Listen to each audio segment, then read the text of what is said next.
Y'all, we back with another video. It's me and the Roosters.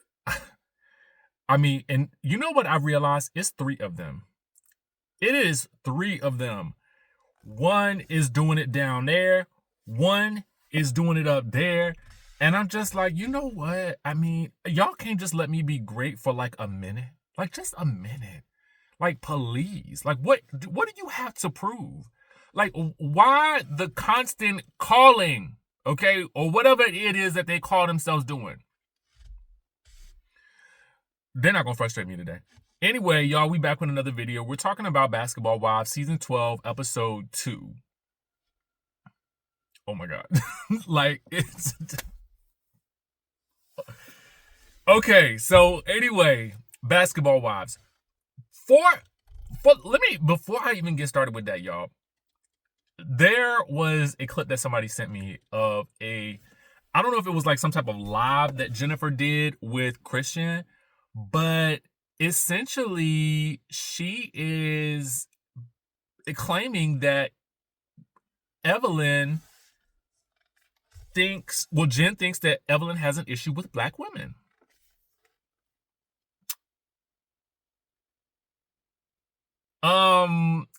In the video, she says that every season, Evelyn has something against a black woman on the show. She's now trying to take a black man down, i.e. Christian. This is what Jen alleges.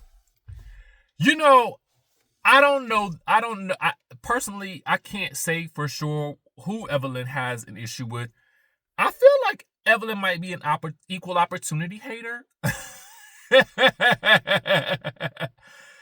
When you look at her track record over the years, it's included some of everybody. So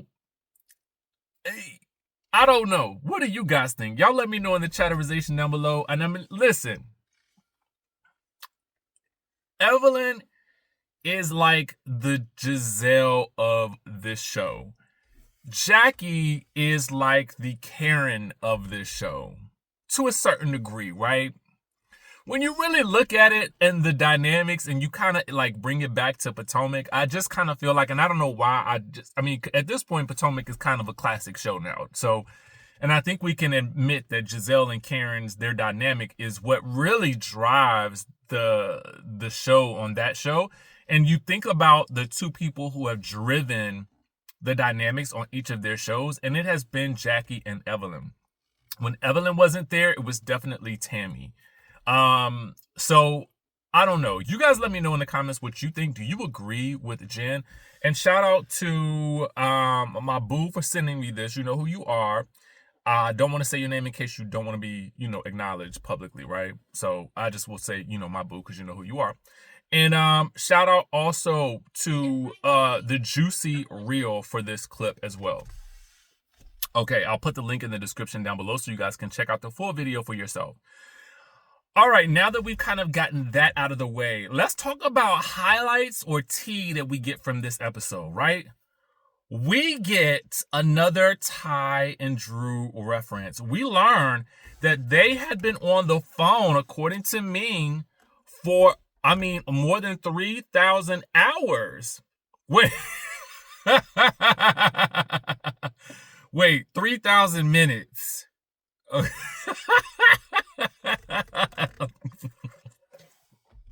My bad.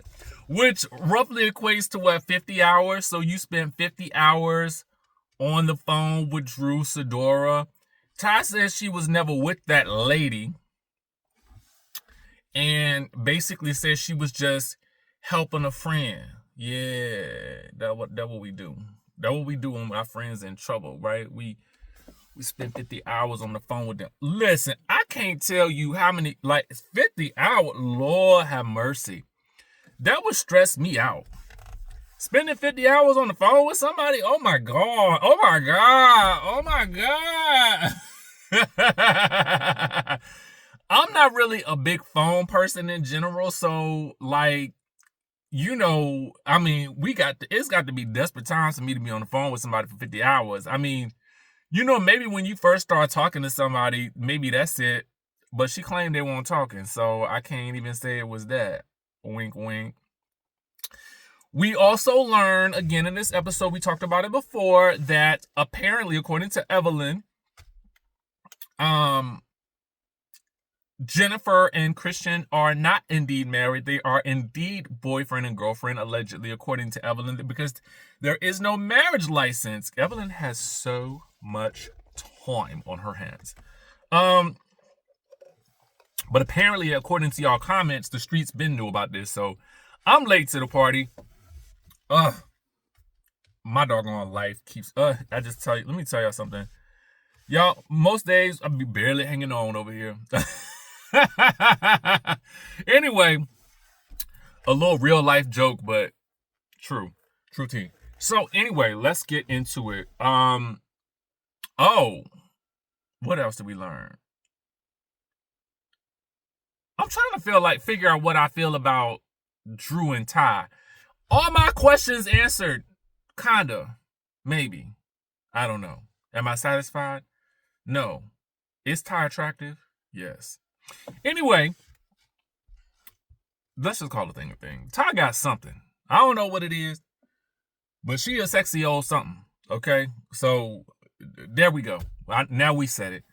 Okay, so now that we gotten that out of the way, we can officially start the recap. So, if I had to rate this episode on a scale of 1 to 10, I'm gonna give it an 8.5. You know what I was thinking as I was watching this show? I am not triggered by anything on the show. I'm really not triggered by anything on Real Housewives of Atlanta either. So I'm really in a good frame of mind with the shows that we're reviewing right now. You know, when we were watching Real Housewives of Married to Medicine, it really honestly just felt like I just was over the gangbang of it all. And I just kind of felt like I was triggered every week that I was watching the show, because I was watching a bunch of educated women really just sort of like it seemed like they were just trying to take out, you know, a new person on the show. On a show where historically new people have not thrived. And it's very interesting because one of the reasons why I feel like I'm able to enjoy Basketball Wives at this point, granted, Basketball Wives, we've had our fair share of triggering seasons. Don't get me wrong. But at least now I do feel like they have found a way to really start embracing the new characters a bit more versus just simply hazing them, right? I feel like they are welcoming the new people a bit more on this show. And I like getting to know new cast members and fresh faces. And I like what we have here with these fresh faces, because I'm just trying to get to know them. And I don't feel like the cast is icing them out. I don't feel like the cast is, you know, worried that something new is coming in. I don't feel like somebody's bringing somebody in to, you know, have a story for somebody else. Like, I'm over that type of situation. I don't want to see it no more. Like, it's done. It's played out. It's a wrap for that to me. So I love that we get a show right now, at least, and we're only in the beginning, where we can actually feel like we can enjoy just the newness of a fresh cast. Now, how long this will last, I don't know. Might I be triggered next week? Maybe. Okay. We never know. We go into every new season with the hope and the dream. But sometimes the dream, it goes into a nightmare. But we just won't know until we know. So we're going to rejoice in where we are right now. And the rooster I think the rooster left. Okay. So, all right. So we can rejoice in the Lord about where we are with this season. Let's get into the nooks and crannies of the episode, if we will, right? The basic scenes and things that were going on in this particular episode that I really was kind of like, okay, this is cute. We get an intro, right? We get an intro, a nice little intro with all the ladies. Jackie is first. I think that she deserves that first spot. Evelyn deserved the second, and Jennifer deserved the third. It makes sense. Then next up, we got Brandy and Brittany, and then, you know, the new girls. I was really, really cool with that. So I was like, all right, this is great. This is actually really this is good. I do feel like I kind of wish that they had given each of the newer girls like their own credit, but lumping them all three together, I kind of got it, but it kind of diminishes their importance a little bit to me, if you to be really honest with you. Um, but it is what it is. But I kind of feel like they're meant to be friends of, and they did want to acknowledge them in some way, shape, or form without calling them friends. So there we have that. The episode itself, we're gonna go over a couple of things. Jackie is being a momager with her daughter, and we can already see how Jackie is going to ultimately undo any goodwill that her daughter has towards her by being completely overwhelming, and Jackie knows that she's overwhelming. So there's that. We see Brandy and Evelyn and their new burgeoning BFF status. They sit down together. I really actually have always liked Brandy a lot. So I'm interested to see where this story goes with her and Jason. There is a part of me that honestly just feels like they're together and she's just annoyed with him. That's what I feel like it is. Like, you can call it separation, but if you ain't really legally separated, you ain't separated. So I just feel like you're annoyed. The show allows you the time that you need to be yourself and to do the things that you want to do and to film. And then that's that. That's what I feel like. So I kind of think that, I just kind of feel like I don't, and he not even really supportive of your seasonings, girl. Like, he was like joking about your seasonings not really being much to write about or something like that. I don't know what that was, but I'm like, how you not even know how to be supportive of this woman when she's on the television? Like, you can't even do that. Like, bro, come on now. She's introduced to Ty via Evelyn, and we learn about Evelyn, and their friendship, and, Ming and Ty, we do see them, in a situation where they are meeting and trying to figure out where they're gonna go from here. To me, I don't really. Ming on this show is very interesting to me because Ming to me feels more Atlanta. Even when she shows up in the scenes, I just feel like, and maybe it is, how can I put this? Ming's general aesthetic seems more aligned with Atlanta than LA. And granted, the women on this show live in wildly various places, right? I believe Jen lives in Atlanta, maybe. I think Brandy lives in Texas. Jackie, I don't think she lives in LA. I think she lives in Sacramento. I don't know if Chantel lives there. I think her husband plays on the East Coast, maybe. But so but I just feel like there's something more Atlanta, like Real Housewives of Atlanta, about Ming than Basketball Wives. But that's just me. I mean, we'll see how this plays out for her. Ming, as we will see in a later scene, does meet up with Jackie. They were supposed to be meeting up with Jennifer as well.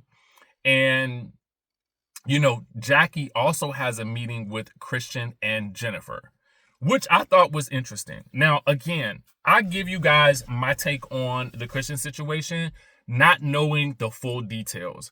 And to be honest with you, when the waters become murky and I have to do too much figuring out, I lose interest because I just don't get it. I need things to be in plain English, and it's not necessarily in plain English, right? Because I don't understand the dynamics of what he is being accused of outside of, okay, a situation that could be resolved.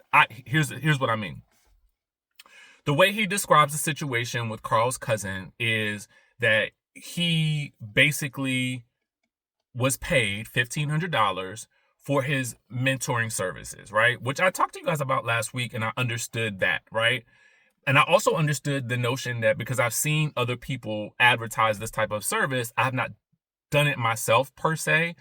Like, I haven't signed up for a mentorship with someone who was trading as much as I have worked with a platform that allows you to trade, right?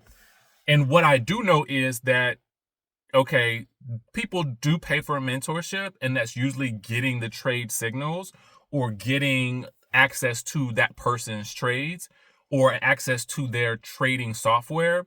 But then you still have to fund your trading account yourself. That much I do know, right? Now, consequently, I feel like sometimes when you work with bigger companies, if you work with they're not necessarily telling you how to trade per se, but they're guiding you with investment strategy. You are investing your own money and they get a percentage of that, right?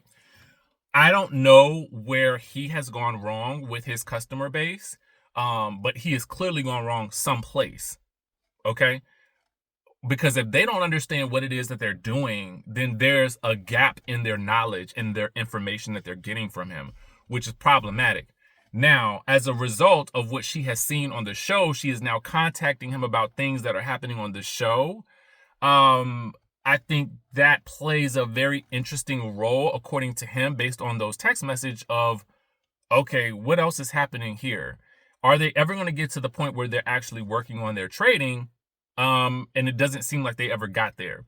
So with her then asking for a refund, at that point, if he can acknowledge that they never got to that point where she was actually doing anything that he was teaching her, or he was teaching her in general, then I feel like just give her the refund, because ultimately, if it is going to satisfy her that she did not get what she wanted and you did not exert the effort at that point, you didn't give her a program, she didn't collect any courses from you. I mean, I don't really, I would say just give it a refund, because if that's the case, like, what are we doing? So, like, if she asks for a refund, just give it to her.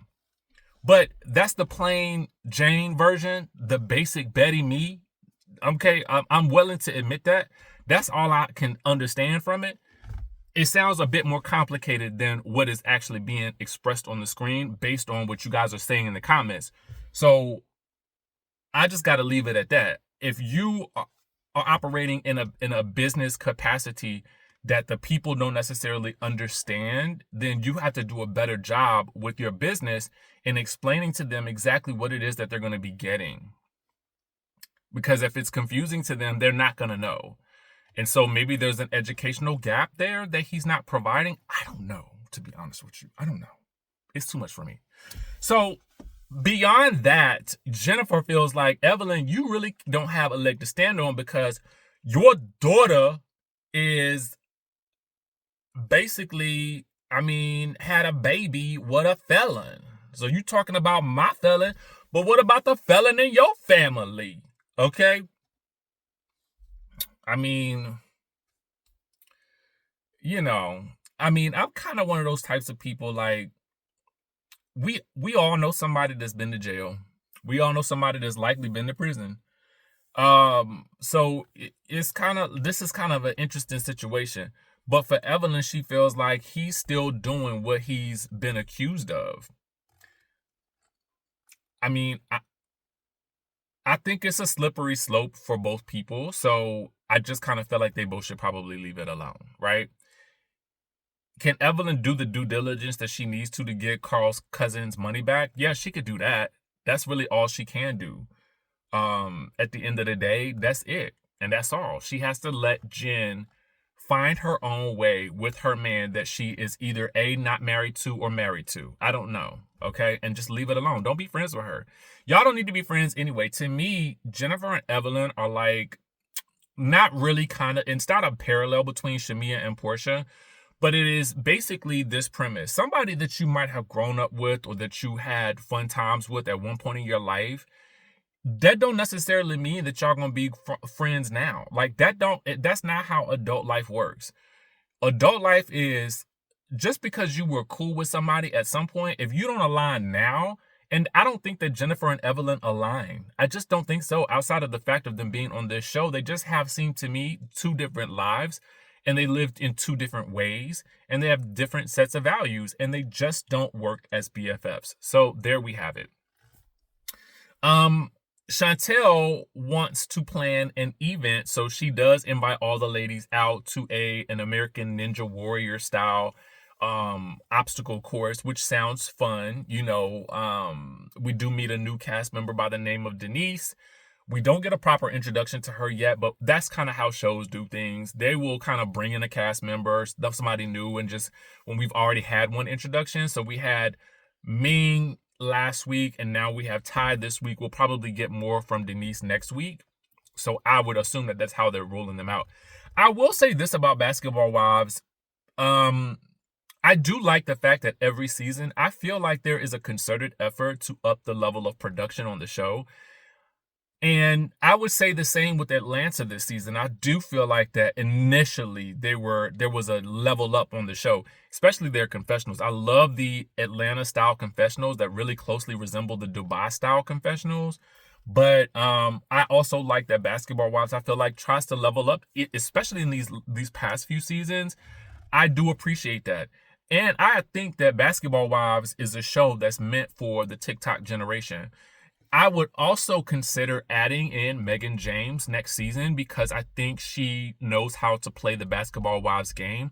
And I think she would be very, very interesting. So I'm campaigning actively for Megan James to return to Basketball Wives. If you're not going to give us Basketball Wives Orlando, which is a very sad state of affairs that they did not capitalize on that, because I did personally feel like it was a bit teeny bopperish to me, but I do think it had its place because you want to be ushering in new people, which Basketball Wives has a great track record for being able to bring in new people. And they don't always keep them. They don't always work out, but they at least dip their toes in trying. Now, the final scene is obviously them sitting down, Jackie starting off the drama by announcing that she met with Christian and Jennifer, and that Jennifer had some things to say about the felony, for which Jennifer pipes up and is like, yeah, I mean, your daughter had a baby by a felon. And so at that point, Evelyn is like, you gonna stop talking about my daughter? That's the second time you done mentioned my daughter. You don't have kids. You don't have a daughter. So keep my daughter's name out your mouth. And if you keep talking about her and him, you won't be able to walk the streets of LA. Now, I don't know if that was a veiled threat. I mean, it sounded like a threat, but it sounded like a threat based on not necessarily Evelyn, but it sounded like a threat that was more centered on Evelyn's baby's father. Evelyn's child's baby father, you know? So, I don't know what's going to happen after that, but we do know that it will be brought up next week that Jennifer is allegedly not married because there is allegedly no paperwork. So I can't wait to see what Jennifer says about that. Like, girl, what was all of this Paris for naught? Like, what? How that make sense? Y'all would risk him going to jail for nothing, for a spectacle? I mean, that doesn't make any sense to me, but whatever. Anyway, y'all let me know what you think about this episode in the conversation down below in the chat. Yeah, the conversation, whatever you want to call it, the Ponderosa, whatever it is. Subscribe to the channel if you haven't already done so. Hit that notification bell button. And of course, I will catch you in the next video.